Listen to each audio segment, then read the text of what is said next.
राज्यात दुपारपर्यंत 21% वर मतदान, भर उन्हातही मतदारांचा उत्साह कायम, अनेक ठिकाणी लांबच लांब रांगा। मी गेले 1 तास कोथरूडपासून सिंहगड रोडपर्यंत सगळीकडे फिरतोय। मात्र माझ्या बहिणीचं नाव आहे तेही चुकीच्या पत्त्यावर आहे आणि गेले तासभर मी फिरतोय, माझ्या आईचं नावच नाहीये इथे। पुणे आणि सांगलीमध्ये अनेक मतदार याद्यांमध्ये घोळ, अनेक मतदार मतदानाच्या हक्कापासून वंचित, निवडणूक अधिकाऱ्यांच्या हतबलतेमुळे मतदार संतापले। राजकीय वादाच्या पार्श्वभूमीवर सिंधुदुर्ग जिल्ह्यात कडेकोट बंदोबस्तात सुरू आहे मतदान, तर बीडमध्ये बोगस मतदान टाळण्यासाठी सर्वाधिक भरारी पथकं। आपको जिस वजह से टिकट नहीं दिया गया है, कुछ उसी तरीके के आरोप अशोक चौहान पर भी लगे थे।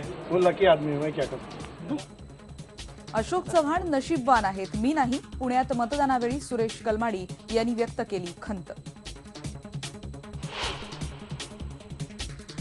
उस्मानाबाद शहरासह जिल्ह्यामध्ये अवकाळी पावसाची हजेरी, वादळी वाऱ्यासह पाऊस आल्यामुळे मतदारांची तारांबळ।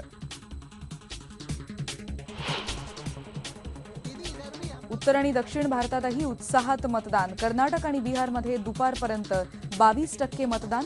सुषमा स्वराज, नंदन नीलकेणी, लालू प्रसाद यादव, वीरप्पा मोईली यांनीही बजावला मतदानाचा हक्क। पुण्यात सेलिब्रिटीजने बजावला मतदानाचा हक्क, पण अमोल पालेकर, संध्या गोखले, सलील कुलकर्णी यांची नावं मतदार यादीमधून गायब। मी त्यांना गेले 15 वर्ष झालं ओळखतो। कधीतरी एकदा सांगायचं होतं की मी चहा विकतो। 6 महिन्यापूर्वी जेव्हा ते प्रधानमंत्र्याकरता निवडणूक लढवायचं म्हणून ठरवलं, तेव्हापासून त्यांनी चहाचं दुकान उघडलं।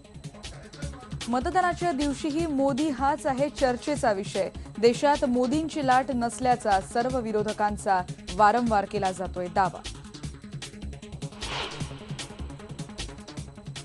आणि राज्यातला 3ऱ्या टप्प्याचा प्रचार आता शिगेला। राहुल गांधी जालन्यामध्ये, उद्धव ठाकरेंची मुंबईत, तर राज ठाकरेंची ठाण्यात सभा। पवारांचा आजपासून 3 दिवस नाशिकमध्ये मुक्काम।